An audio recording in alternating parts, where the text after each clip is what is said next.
Hey everybody, and welcome to this week's MBE Movie News, where I, John, of course, break down and discuss all of the latest shenanigans from the world of Hollywood and just the entertainment industry as a whole. And of course, there is only one story that I can possibly speak about on today's show, and that is this ongoing fight between the theatres and the studios. And one particular studio at the moment is really ruffling a great many feathers in the theatre company's backs, coats, whatever you'd want to call it.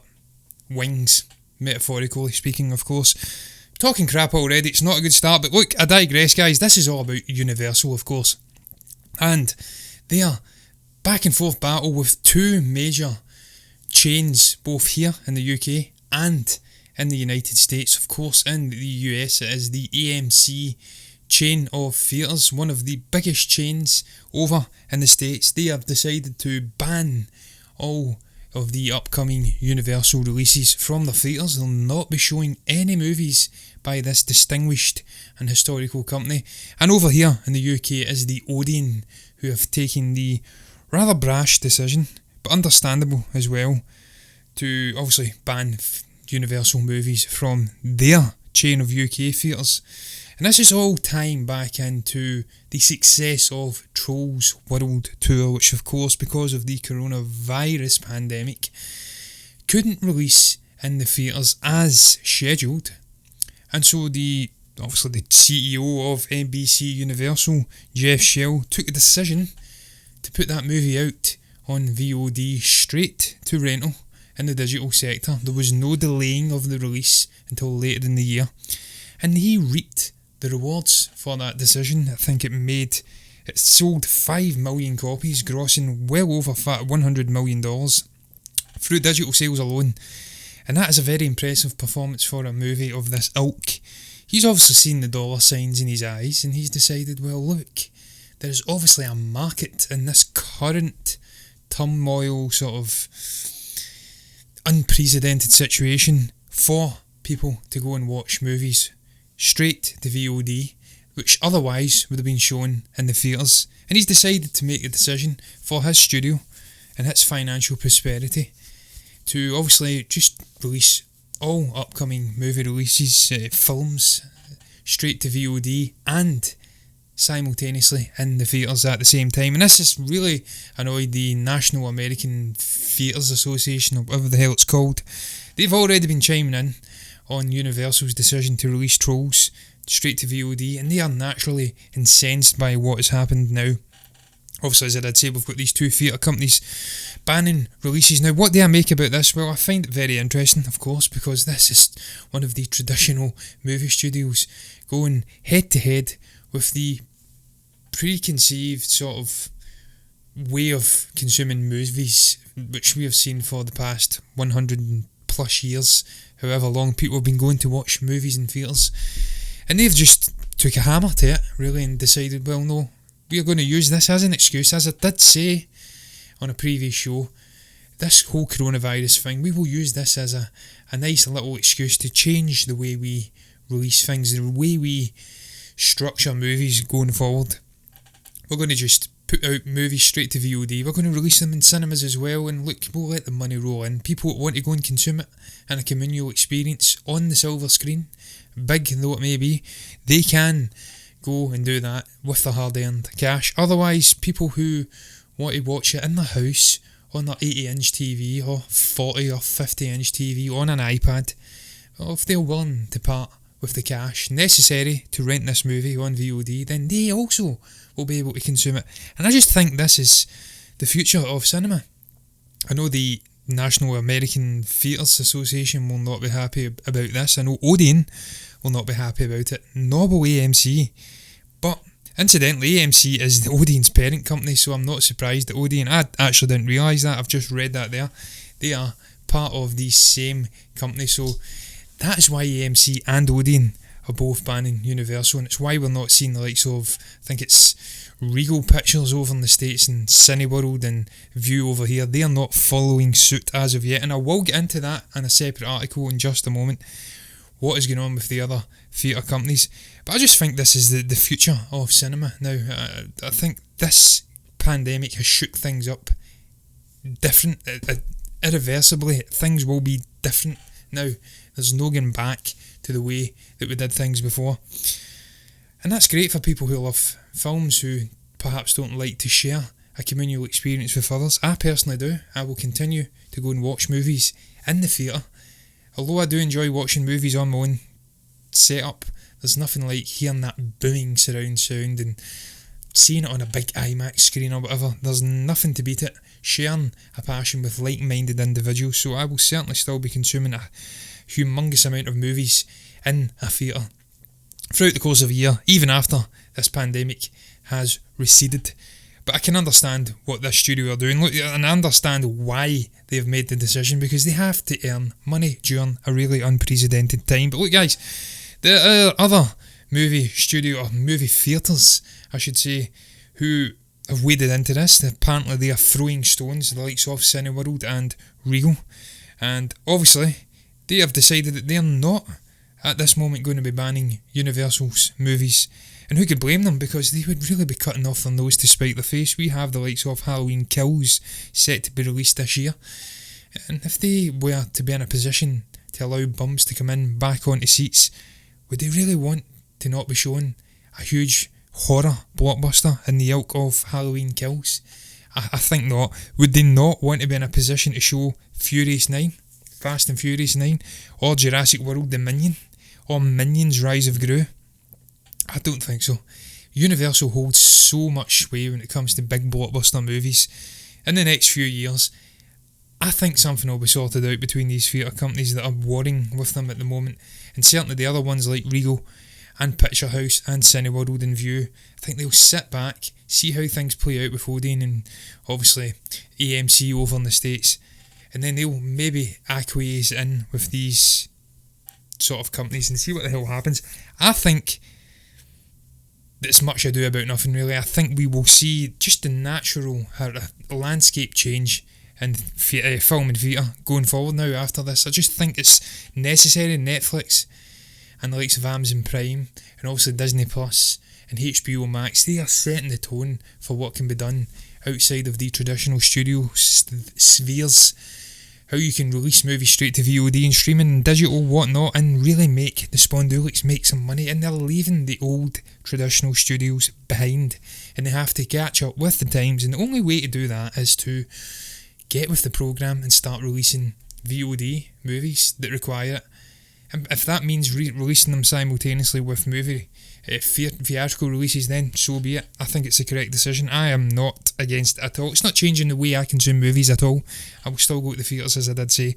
But look, guys, continuing on with this whole coronavirus shenanigans and how it's impacting movie-going experiences and the big award circuits at the end of the year.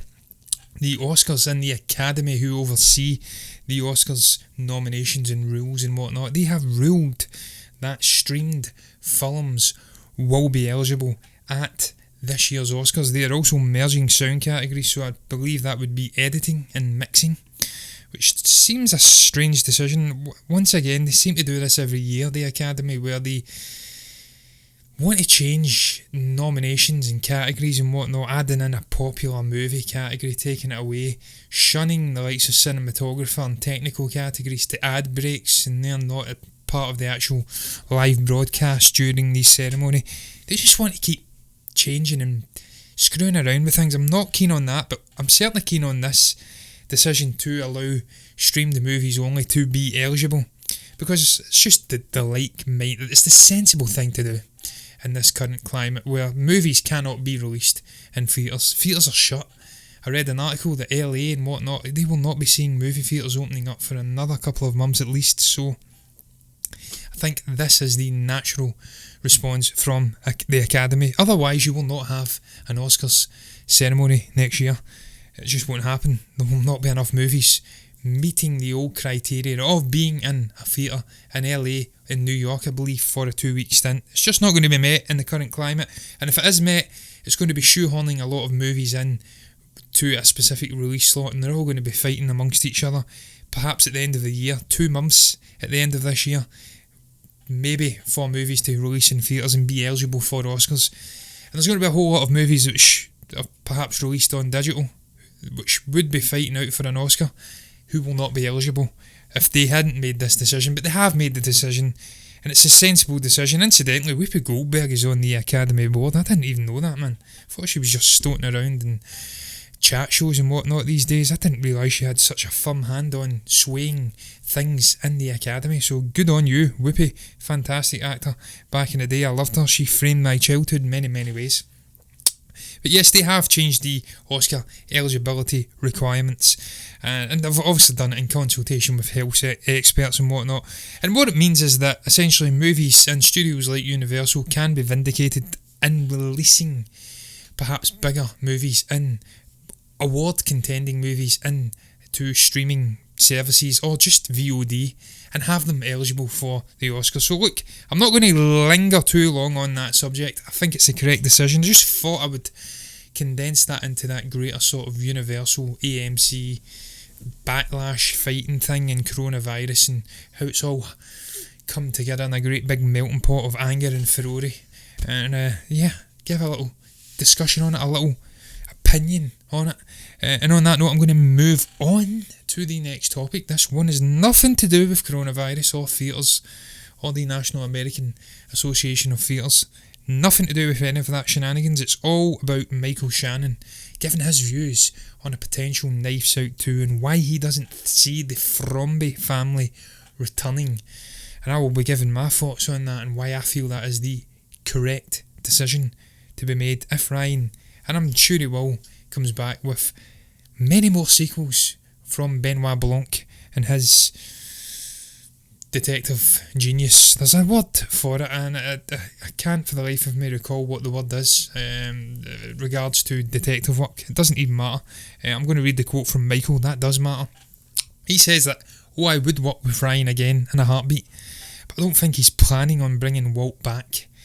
I mean, maybe, who knows, somewhere down the line Ryan will make a different kind of movie that I'll be able to participate in, but I don't think he's bringing any of those Thrombey characters back.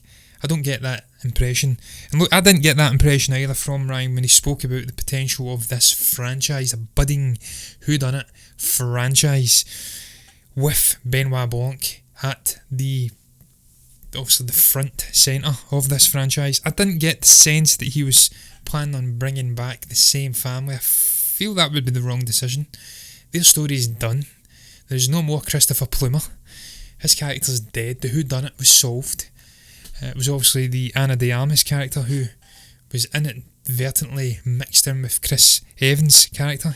Sorry, spoiler alert if you haven't seen this movie, but if you have, then you'll understand I'm telling the truth, and there is no need for the Thrombey family to come back.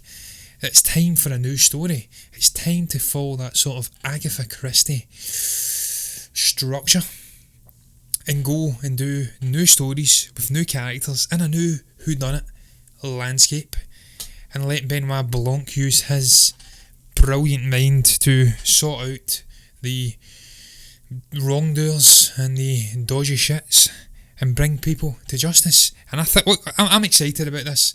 Without gibbering off way too long about wrongdoings and whodunit landscapes and whatnot and all of that crap, that makes no sense whatsoever. I completely understand that. I'm just gibbering absolute shit.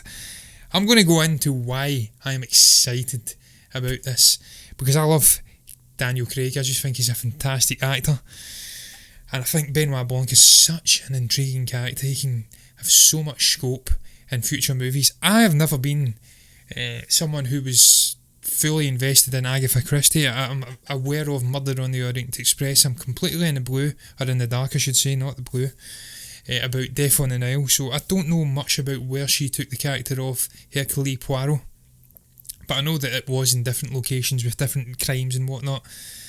And that's something I want to see Ryan do with this character, as I did say. I want to see him perhaps go off and do distinctly different locations and distinctly different crimes, and perhaps even give us a TV show with Benoit Blanc if Daniel Craig was up for it. That's something I'd love to see.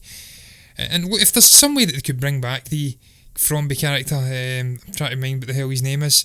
Obviously Michael Shannon played him. If there's some way to bring Michael in to this story at some point in the future, maybe I'll get you sort of Benoit Blanc angle where he wants to do him in or something. I don't know why he would, because he wasn't that type of guy in the movie, but if they could bring him back, then I'm sure it would be something that Ryan would be up for. Because look, I've watched the video of him breaking down scenes and the movie in general, and he's just absolutely hyperbolic in his glee of working with Michael Shannon. The sort of unexpected humour he brought to the set. He was a comedian, and he brought some laughs and pranks and whatnot in the background behind the scenes. So I'm sure if you could bring him on board at some point and it fit the story well, then I'm sure he will do it. But look guys, I'm really excited for it. I'm really excited to see what Ryan can do with this new whodunit franchise, what he can do with the great character of Benoit Blanc and Daniel Craig as a fantastic actor, and the sort of undercurrent of all of that goodness. But look, I've not got much more to add to it. I have done my absolute best to drag that out as long as possible, give my views on it.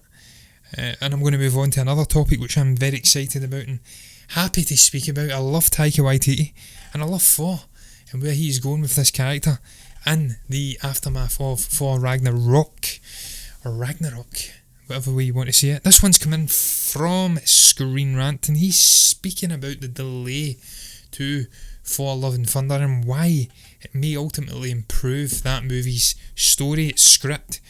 He was speaking with someone, I don't know who the hell it was, and he says, in a very lengthy quote indeed, "We're still writing Love and Thunder, and I think it's good to just keep writing, and then we'll have a really, really good script. And with writing, especially, you should use as much of that time as possible to get your story right, because you never really get it later on. Film is an industry where you're always complaining about not having time or enough of it. I think right now we're giving ourselves a huge amount of time to work on all sorts of things, so we may as well use it."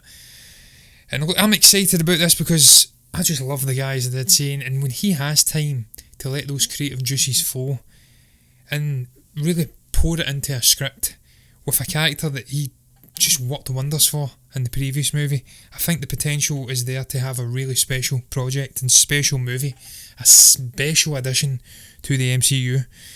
We've seen Chris Hemsworth's just waxing lyrically about working with Taika Waititi, the freedom he gave him, the improvisation, and how he really freed up this character. It was a sort of Shakespearean type character. It was quite stuffy. He wasn't allowed much room to play within the boundaries of Thor, and he felt that it impacted his performance in those early movies. But once he worked with Taika, there was no going back, and he was really excited to work with him again in future projects.